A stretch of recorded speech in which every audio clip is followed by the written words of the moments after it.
નમસ્કાર મિત્રો, તો ફરી એકવાર તમારું સ્વાગત છે આજે આપણા નવા હવામાનના વિડીયોમાં। તો આજે મિત્રો આપણે જોવાના છીએ કે ગુજરાતમાં હાલ જે વરસાદની સિસ્ટમ છે તે હળવી હળવી આપણે જોવા મળી શકે છે અને વાતાવરણમાં વરસાદમાં હળવાશ અનુભવાઈ શકાય છે। તેની સંપૂર્ણ માહિતી આજના વિડીયોમાં જોવાના છીએ। કેવો કેવો વરસાદ કઈ કઈ જગ્યાએ નોંધાયો છે સંપૂર્ણ માહિતી આજના વિડીયોમાં દેવાનો છું, તો વિડીયોમાં એન્ડ સુધી બન્યા રહેજો। વિડીયોને સુધી લાઇક ન કરીએ તો મિત્રો વિડીયોને લાઇક કરી ચેનલને સબસ્ક્રાઇબ કરી બાજુમાં બેલ બટન પર મિત્રો જલ્દીથી દબાવી અને વિડીયોમાં એન્ડ સુધી બન્યા રહેજો। તો ચાલો મિત્રો આજનો વિડીયો આપણે જલ્દીથી સ્ટાર્ટ કરી દઈએ અને કઈ કઈ જગ્યાએ આગાહી છે તે જલ્દીથી આપણે જોઈ લઈએ। તો અને હા મિત્રો, આપણે જે આગાહી કરી છે તે હવામાન વિભાગના રોડમેપ દ્વારા કરીએ છીએ। તો મિત્રો આપણે 100% કોઈ પણ જગ્યાની માહિતી આપતા નથી, આપણે અનુમાનો દર્શાવીએ છીએ, તેની મિત્રો ખાસ નોંધ લેવી। આજે મિત્રો તારીખ 30 અને સોમવારના દિવસે સવારે 5 વાગ્યાનું આપણે રેડાર સેટ કરી દીધું છે અને 5 વાગ્યા મિત્રો આપણને કોઈ પણ જગ્યાએ કે મિત્રો ભારે વરસાદની આપણને ગુજરાત તરફ કોઈ આગાહી જોવા મળતી નથી। તમે મિત્રો જોઈ શકો છો આ સાઈડ એરિયો છે, એમાં થોડીક જગ્યાએ છે તે પણ આપણે જોઈ લઈએ।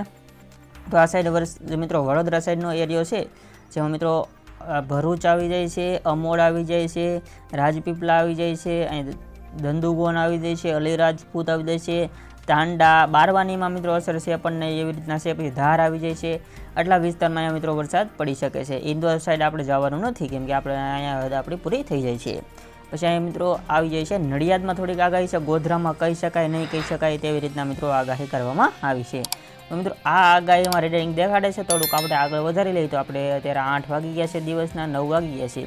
તો 9 વાગ્યા સુરત સાઈડ થોડુંક આપણને સિસ્ટમ જોવા મળી રહી છે, પણ એ ખાસ અસર એની આપણે જોવા મળતી નથી। જે મિત્રો અહીંયા વલસાડ છે તે સાઈડ આપણને થોડીક અસર જોવા મળશે। દરિયા કિનારેથી મિત્રો દરિયા કિનારાનો વિસ્તાર છે, અહીંયા આવી જાય છે સિલીવાસા, તેમાં મિત્રો અહીંયા અસર આપણને દરિયામાં સિસ્ટમ છે તેના કારણે જોવા મળી શકે છે।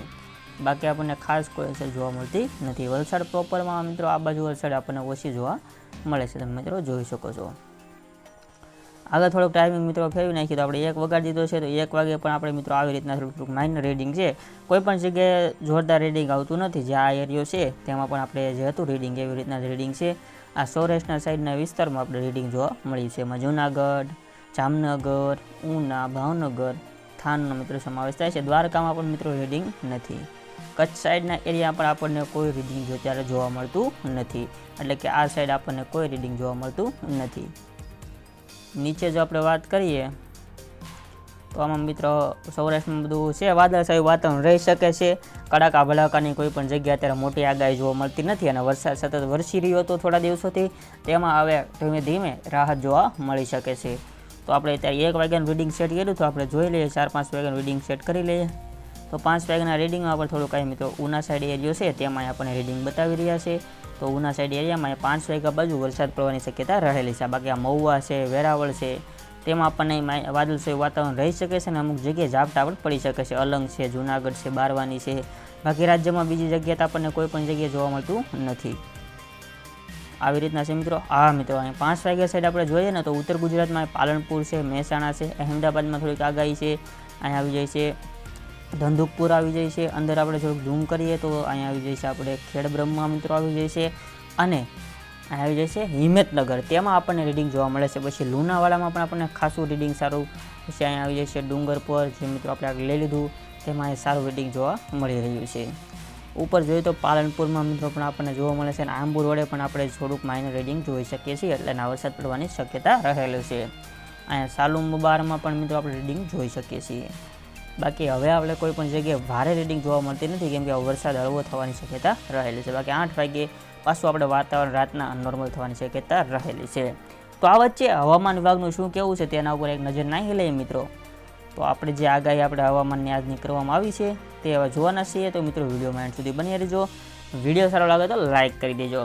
તો હાલ મિત્રો નવરાત્રિનું આપણે પર્વ આવવાનું છે, તો તેમાં કેવો વરસાદ રહેશે તેના વિશે પણ આપણે વાત કરવાની રહેશે આગળ।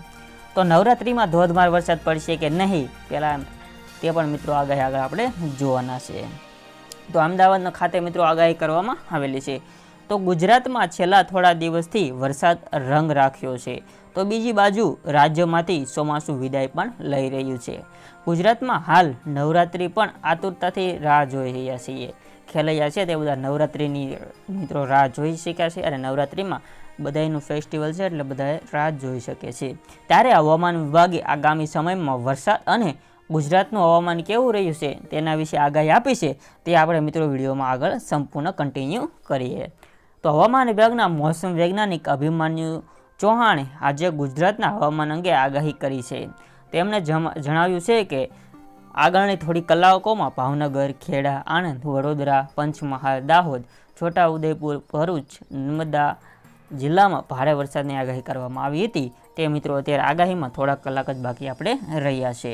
આ સાથે તેમણે જણાવ્યું છે કે આજના દિવસ માટે જો જોઈએ ને મિત્રો, તો આજના દિવસ માટે જે આગાહી કરવામાં આવી છે તેમાં હળવાશની આગાહી કરવામાં આવે છે. એમાં કઈ કઈ જગ્યાનો મિત્રો સમાવેશ થાય છે તે આપણે વિડીયોમાં જોઈએ ને, તો મિત્રો એમાં જણાવ્યું છે કે આજથી મિત્રો વરસાદનો જોર ઘટી જશે. અને કાલે પણ મિત્રો થોડુંક હળવું વાતાવરણ આપણે અનુભવ્યું હતું. તો બીજા દિવસ એટલે 24 કલાકની આગાહી છે તેમાં આપણો બીજો દિવસ છે, તેમાં મિત્રો સૌરાષ્ટ્ર અને ગુજરાતમાં અમુક જિલ્લાઓમાં વરસાદ ઓછો થવાની સંભાવના રહેલી છે. જ્યારે મિત્રો 24 કલાકમાં સૌથી વધુ એટલે કે ગઈ 24 કલાકમાં સૌથી વધુ ભાવનગરમાં વરસાદ મિત્રો નોંધાયો હતો. એવી રીતના મિત્રો આ જે છે તે હળવશ વાતાવરણની આપણે આગાહી કરવાનું કીધું હતું, તેવા રીતે આવી રીતના મિત્રો જોઈ શકાય છે. આગળ વધીએ તો આગાહીમાં આપણે હવામાન ખાતા વિભાગે શું બીજી આગાહી મોટી કરી છે. તો મિત્રો આ સાથે તેમણે જણાવ્યું છે કે એક ટ્રક સાઉથ ઈસ્ટ યુપીમાં હતું, જેના કારણે વરસાદ થઈ રહ્યો હતો, જેને લેસ માત્ર કરી દેવામાં આવ્યું છે. હવે એક નવું સર્ક્યુલેશન દક્ષિણ ગુજરાતમાં છે, જેની આગામી થોડી કલાકોમાં વરસાદ જોવા મળશે. તો મિત્રો આ સર્ક્યુલેશન અસર થોડી ઓછી કલાકોમાં મિત્રો જોવા મળશે, એટલે કે ઝાઝી કલાકો ટકવાનું નથી. સાથે તેમણે જણાવ્યું છે કે આજે અમદાવાદનો મિત્રો સામાન્ય મધ્ય વરસાદ જોવા મળ્યો છે. તો મિત્રો આજને અને કાલના દિવસે કોઈ પણ જગ્યાએ ભારે વરસાદ જોવા મળતો નથી, તેવી રીતના મિત્રો તેણે જણાવ્યું છે. હવામાન વિભાગે એમ પણ જણાવ્યું છે કે અમદાવાદ અને ગાંધીનગરમાં મિત્રો તાપમાન છે તે મિત્રો 28થી 30 ડિગ્રીના વચ્ચે જોવા મળ્યું છે, જે મિત્રો અત્યારે વધારે કે ચોમાસાની ઋતુમાં. તો આ તાપમાન આગળ પણ એવી રીતના યથાવત રહેશે તેવું તેણે જણાવ્યું છે. હવે જેમ મિત્રો આપણે નવરાત્રિની આગાહી છે તેના વિશે આપણે વાત કરી લઈએ કે નવરાત્રિમાં શું કઈ કઈ જગ્યાએ વરસાદ પડી શકે છે કે શું, અને ખેલૈયાઓને ખેલ બગાડશે કે નહીં તે આપણે મિત્રો જોઈ લઈએ. તો નવરાત્રિમાં વરસાદ અંગે તેમણે જણાવ્યું છે કે હાલ જે પરિસ્થિતિ છે તેવી જ રહેશે. તો નવરાત્રિમાં બહુ ઓછો વરસાદ જોવા મળશે. દક્ષિણ ગુજરાતમાં કેટલીક જગ્યાઓએ છૂટા છવાયા સ્થળો પર વરસાદ પડી શકે છે, પરંતુ સૌરાષ્ટ્ર અને ઉત્તર ગુજરાતમાં ઘણો ઓછો વરસાદ જોવા મળી શકે છે. એટલે સૌરાષ્ટ્ર અને ઉત્તર ગુજરાતવાળાને તો મિત્રો અહીંયા કાંઈ પણ વાંધો છે નહીં, નવરાત્રિ જોરથી ઉજવી શકે છે. જ્યાં ઉત્તર ગુજરાતના મિત્રો આ છે સૌરાષ્ટ્ર અને આ મિત્રો ઉત્તર ગુજરાત, આ જે એરિયા છે તેને મિત્રો અહીંયા નવરાત્રિમાં સાવ ઓછો વરસાદ પડવાની શક્યતા રહેલી છે. તો મિત્રો આ હતી આજની આગાહી. આપણી આજની આગાહી સંપૂર્ણ કવર થઈ ગઈ છે. વિડીયો સારો લાગ્યો હોય તો મિત્રો વિડીયોને લાઇક કરી દેજો, ચેનલ પર નવા તો સબસ્ક્રાઈબ કરી બાજુમાં બેલ બટન પર મિત્રો દબાવી દેજો. તો મળીએ મિત્રો આવા બીજા વિડીયો સાથે. જય હિન્દ, વંદે માતરમ.